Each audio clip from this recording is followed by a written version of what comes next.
नमस्कार, बहुत स्वागत है आपका। इंडिया वॉइस देख रहे हैं आप। इंडिया वॉइस की खास पेशकश पूछताछ झारखंड में आपका स्वागत है। मैं हूं आपके साथ शिवम सोनी। मुख्यमंत्री हेमंत सोरेन ने आज अंग्रेजी सरकारी मीडियम इंग्लिश स्कूलों का उद्घाटन किया है। शिक्षा के क्षेत्र में राज्य को बेहतर बनाने में काफी मुखर रहे हैं हेमंत सोरेन और उनकी सरकार।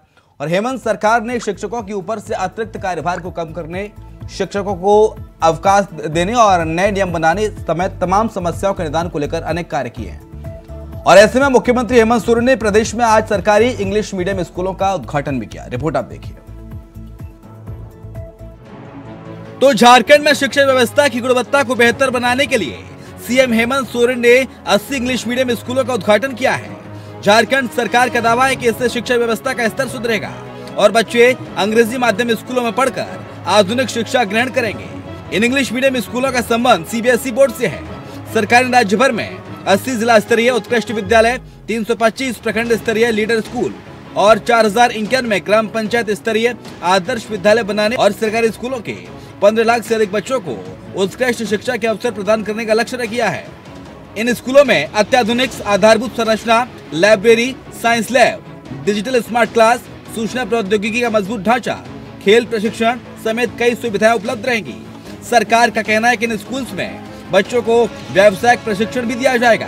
बच्चों को agriculture, ITS, apparel and makeup and home furnishing, media and entertainment, automotive, tourism and hospitality समेत अन्य ट्रेड में प्रशिक्षण दिया जाएगा। साथ ही इंडस्ट्रियल फील्ड विजिट की व्यवस्था भी की जा रही है ताकि रोजगार के अवसर भी उपलब्ध हो सके। हालांकि सरकार इस कदम की जगह जगह सराहना भी की जा रही है, जिससे बच्चों के माँ बाप के चेहरे भी खिले हुए हैं। ऐसे में सवाल ये, कहीं ऐसा तो नहीं कि सरकार की अन्य योजनाओं की तरह ये सरकारी इंग्लिश मीडियम स्कूल भी भ्रष्टाचार की भेंट चढ़ जाए, क्योंकि सोरेन सरकार में भ्रष्टाचार की फेहरिस्त लंबी है, जिसकी सीबीआई, ईडी लगातार जांच कर रही है। Bureau report, India voice.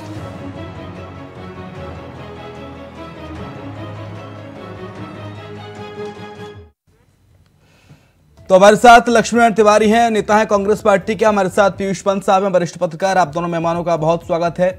शुरुआत लक्ष्मीनारायण तिवारी साहब आप ही के साथ।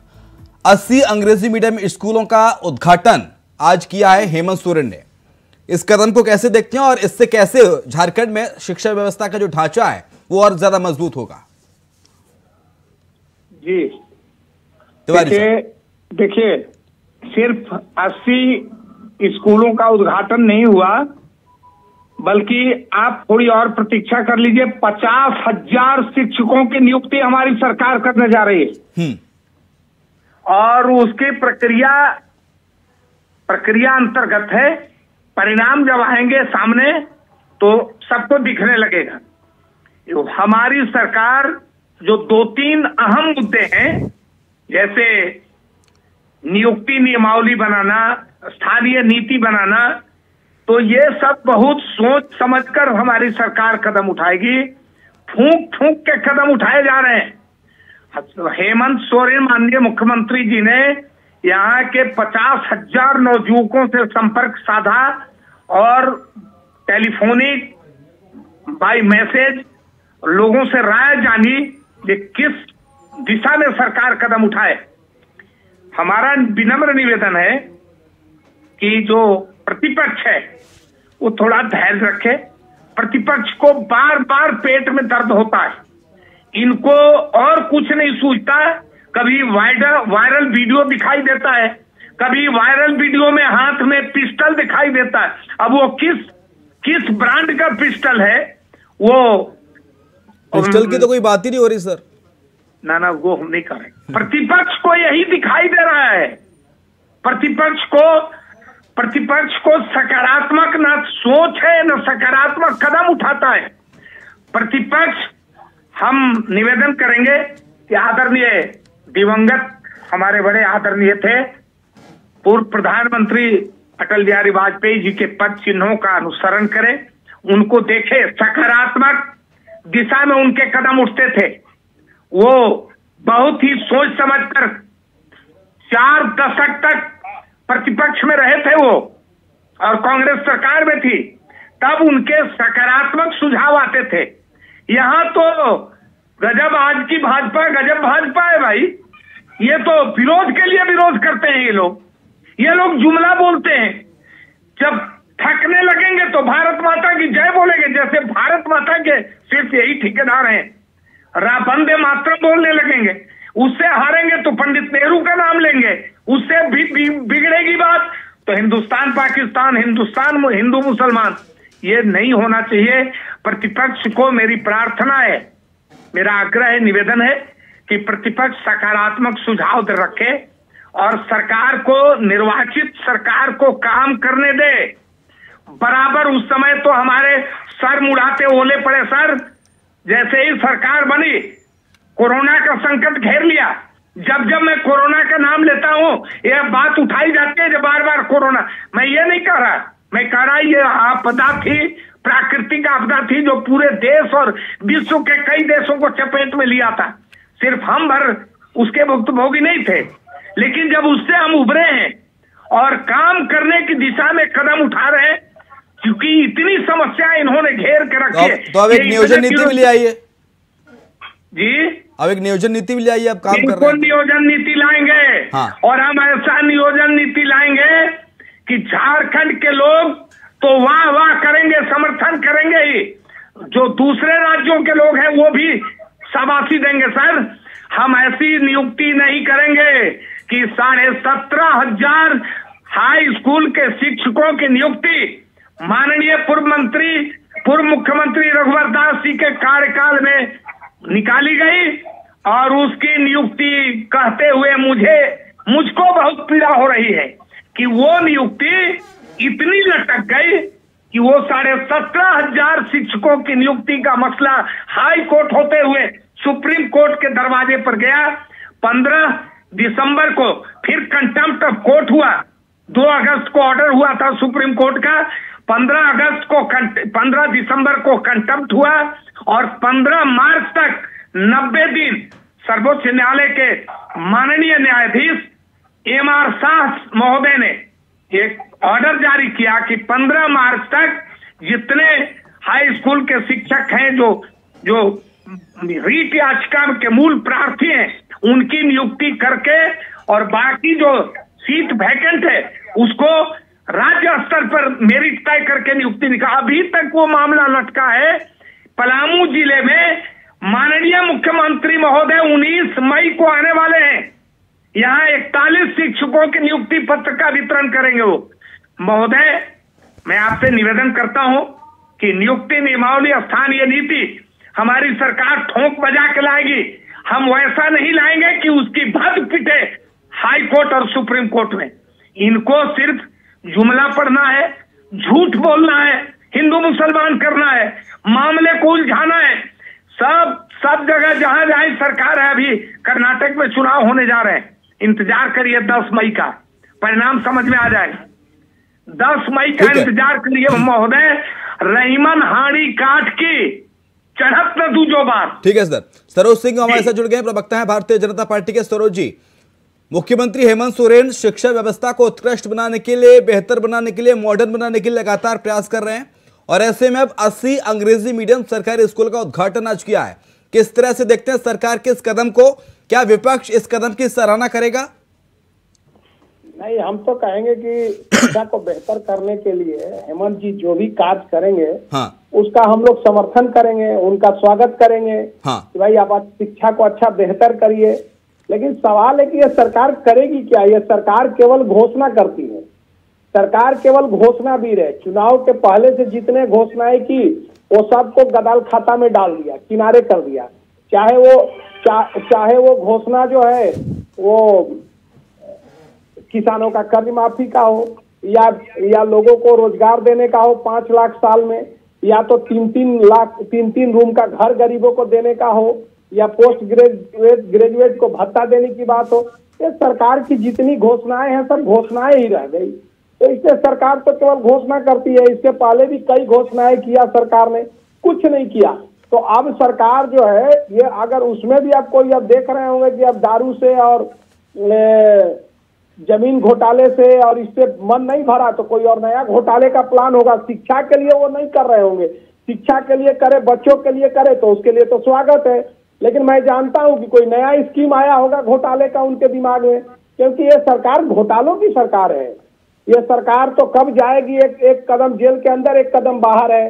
सारे IAS IPS नाप रहे, किस दिन मुख्यमंत्री जी चले जाएंगे, कोई इसका गिनती नहीं है, कोई ठिकाना नहीं है कहने का मतलब।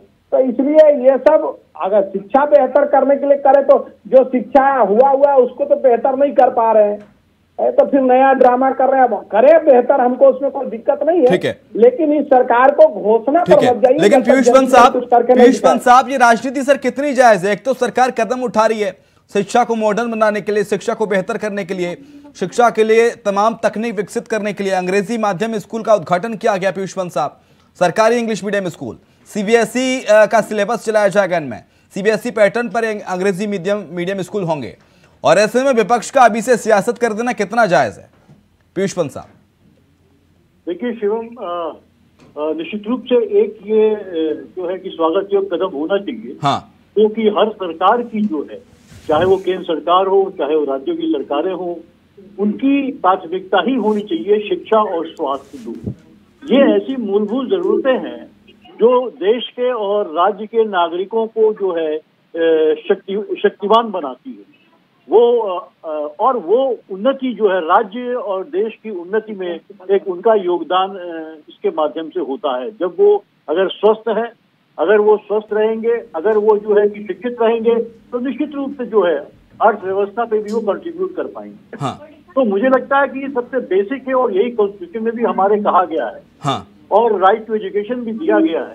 तो मुझे लगता है, और समय समय पे जो है कि जो वैश्विक व्यवस्था है, अगर उसमें भागीदारी हमें करनी है, क्योंकि ये चूंकि एक हम वैश्विक दुनिया में कर रहे हैं, तो निश्चित रूप से हमें अब यहाँ सवाल उठता है कि साहब अंग्रेजी माध्यम के स्कूल क्यों?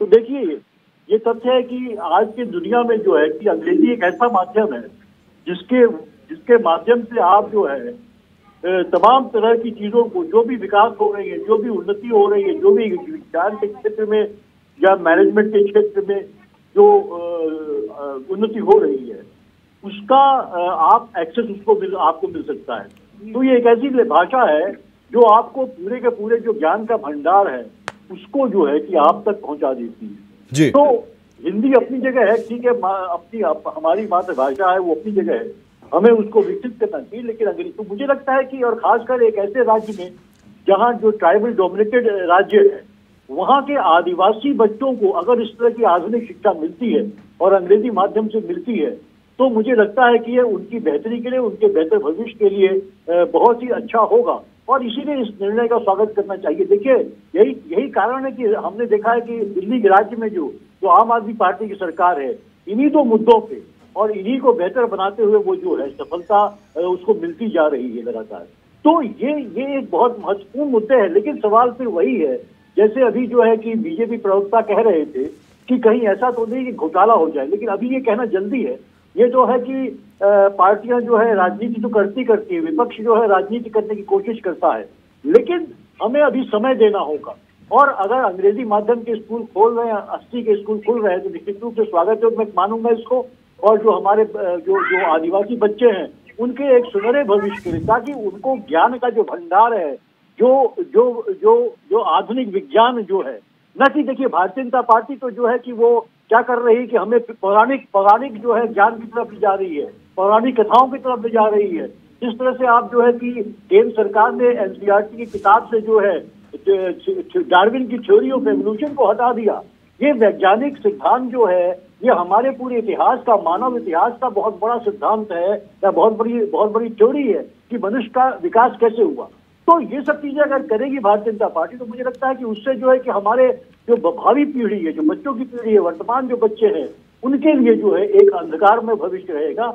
इसलिए मुझे लगता है कि एक अच्छे स्कूल हो, अच्छी शिक्षा हो, अच्छी स्वास्थ्य हो, वो स्वागत योग्य चीज है और हर सरकार को करना चाहिए। इस वाकई में। और कुछ दिन पहले हमने देखा कि मुख्यमंत्री हेमंत सोरेन ने एयर एम्बुलेंस की फैसिलिटी को भी वहां पर लॉन्च किया, और वो एयर एम्बुलेंस ना सिर्फ अमीरों के लिए होगी बल्कि गरीब भी उस सुविधा का लाभ ले पाएंगे। लेकिन लक्ष्मीनारायण तिवारी जी, बीजेपी सवाल उठा रही है, सरोज सिंह कह रहे हैं कि पहले से जो शिक्षा व्यवस्था की हालत है उसे तो सुधार कर लीजिए, पहले से जो स्कूल जर्जर अवस्था में है सरकारी स्कूल, उन्हें ठीक कर लीजिए, उसके बाद नए स्कूल खोलिएगा। अच्छा शिवम, सही हम ये बहुत विनम्रता से पूछना चाहते हैं कि 15 नवंबर 2000 से आज 2 मई 2023 है। कितने दिनों की जिम्मेदारी हमारे ऊपर ये ला देंगे? हम ऐसे शब्दों का प्रयोग डिबेट में नहीं करेंगे। लेकिन कब तक आप 15 साल का कह के पल्ला झाड़ेंगे? कब तक आप 15 साल का कह के पल्ला झाड़ेंगे? सुनिए, मुझे कहने दीजिए। हाँ, बाबूलाल जी मरांडी मुख्यमंत्री प्रथम, फिर अर्जुन मुंडा जी, हाँ, फिर रघुवर दास जी, फिर अर्जुन मुंडा जी। हमारा ये निवेदन है कि जितने दिनों कमान लिया इन्होंने, अगर सरकारी स्कूल की जर्जरता इनको इसी 2.5 साल 3 साल में दिख रही है तो इनका दृष्टि दोष है। इनको कहिए कि आंख का ऑपरेशन कराएं। दूसरी बात ये निवेदन है मेरा कि जिसमें सब चीज में इनको गड़बड़ दिखता है। अभी मैं आपके चैनल के माध्यम से प्रोफेसर साहब, प्रिंसिपल साहब जो भी हैं उनको मैं प्रणाम करता हूं। मैं उनकी बात सुन रहा था बहुत ध्यान से। उन्होंने कहा कि जो ये स्कूल का उद्घाटन हुआ है स्वागत योग्य है। सरोज सिंह जी ने भी कहा कि स्वागत योग्य है, लेकिन इनको घोटाले नजर आने लगे उसमें। अरे भाई, घोटाला होने दीजिए ना, तब बोलिएगा। स्कूल का उद्घाटन हुआ, घोटाला दिखता है। इसमें एक कहावत चरितार्थ होती है इनके शब्दों में कि चोरों को सारे नजर आते हैं चोर। मैं इनको नहीं, ये तो कह रहे नहीं हैं, बीजेपी तो कह रही है कि साहब देखिए, हेमंत सोरेन पर ईडी की जांच चली। हेमंत सोरेन के कई मंत्री ईडी की जांच की घेरे में, कई अधिकारी ईडी की जांच की घेरे में, सीबीआई की जांच की घेरे में। ऐसा ना हो जो भाई नए इंग्लिश मीडियम स्कूल आज लॉन्च किए हैं, कहीं इनमें कोई घोटाला ना हो जाने वाला। सर शिवम जी, ईडी इनके पास है, सीबीआई इनके पास है, तीसैया भय कोतवाल अब डर का है का केंद्र की चाबी लेके बैठे हुए। इनको लग रहा है, अरे इनको ये दिखना चाहिए कि जब 40 साल 50 साल का इनाम लेते हैं सरकार। हमने कैलकुलेट नहीं किया कि केंद्र में हमारी सरकार कितने दिन रही। ये कहेंगे तो मैं कैलकुलेट करके एग्जैक्ट बताऊंगा। लेकिन देश की आजादी के बाद से बहुत कम समय प्रतिपक्ष के लोग प्रतिपक्ष में रहे, सरकार में रहे। कांग्रेस पार्टी की सरकार 15 साल तक जो बीजेपी की सरकार चली, उसमें जो गड्ढे किए वो तो भरने पड़ेंगे ना कांग्रेस की सरकार को, जेएमएम की सरकार को। सुनिए ना। ठीक है, सरोज सिंह जवाब देने का टाइम बहुत कम है सर। सरोज सिंह, मैं 1 मिनट में अपनी बात खत्म करूं। 10 सेकंड में जल्दी से। जितने दिनों के कांग्रेस की लंबी अवधि की सरकार रही, हाँ, जब भारत की जनता ने पीट के हमको बाहर कर दिया, पीट के। ओके, मैं आपके चैनल में 15 साल की गड्ढे भरने पड़ेंगे सरोज सिंह। सुनिए, तो इनकी पिटाई होने में देरी नहीं है। कैसी भाषा का इस्तेमाल कर रहे हैं सर? मार पिटाई, ये कहां शोभा देता है कांग्रेस पार्टी के वरिष्ठ नेता? करके हमको भारत की जनता ने नहीं, मार पिटाई कहना इस तरह से कांग्रेस पार्टी के एक वरिष्ठ नेता को शोभा देता है? गांधीवादी पार्टी है आप तो सर, गांधी विचारक हैं। कांग्रेस पार्टी गांधी के मार्गों पर चलती है। जनता ने हमको दंडित किया है कि नहीं? पीटने का इन द सेंस क्या है? दंड दिया है ना। अगर हम बहुत अच्छे थे, ठीक है, तो अब सरोज सिंह को जवाब देने दीजिए जल्दी से। सरोज सिंह, दंडित हमको क्यों किया गया? सरोज सिंह, ठीक है, इतरा रहे, इनको कहिए ठहर से रहे। बाहर करने में जनता बाहर का रास्ता दिखा देती है, और मुझे लगता है कि उसकी शुरुआत कर्नाटक से होने जा रही है। ठीक है सरोज सिंह, बीजेपी की सरकारों के अंदर जो गड्ढे हुए वो भर रही है अभी सरकार, उसके बाद गड्ढे फुलफिल हो जाएंगे, फिर आगे का विकास का ढांचा तैयार होगा। देखिए, झारखंड पे बात हो रही तो झारखंड पे ही रहना चाहिए। हाँ, देखिए, मैंने कहा कि कोई भी शिक्षा के क्षेत्र में अगर सरकार काम करना चाहती है, अगर अंग्रेजी शिक्षा हो, बेहतर शिक्षा हो, तो उसका हमारा विरोध नहीं है। हमारी शंका है कि ये सरकार करेगी नहीं। सरकार की जितनी घोषणाएं, अब सरकार का चलाचल का बेला है। आप देखिएगा, आने वाले समय में आप भी रहिएगा, हम भी रहेंगे, ये सब लोग जाने वाले हैं। ठीक है, जहाँ जाने वाले हैं वहाँ भी पीयूष पंत साहब से। पीयूष पंत साहब, क्या हेमंत सोरेन सरकार के इस कदम से शिक्षा व्यवस्था में बेहतरी होगी झारखंड के अंदर, प्रदेश के अंदर? देखिए शिवम, अगर सही तरीके से उसको लागू किया गया, हाँ, और जैसा कि सरोज जी कह रहे हैं, हाँ, अगर कोई घोटाला नहीं हुआ, अगर ये बंदर बाट नहीं हुई पैसे की, हाँ, इसके लिए जो आवंटन है, अगर पैसा किया जा रहा है, हाँ, अगर तो बंदर बाट नहीं हुई, अगर इनकी नीयत ठीक रही, हाँ, और अच्छा ढांचा तैयार हो गया, तो निश्चित रूप से तो वाकई में बेहतर होगी शिक्षा व्यवस्था झारखंड की। बहुत शुक्रिया आपका पीयूष सर। सरोज जी आपका शुक्रिया, लक्ष्मण तिवारी जी आपका शुक्रिया चर्चा में शरीक होने के लिए। और इसी के साथ हमारी इस खास पेशकश पूछताछ झारखंड में इतना ही। खबरें लगातार जारी हैं।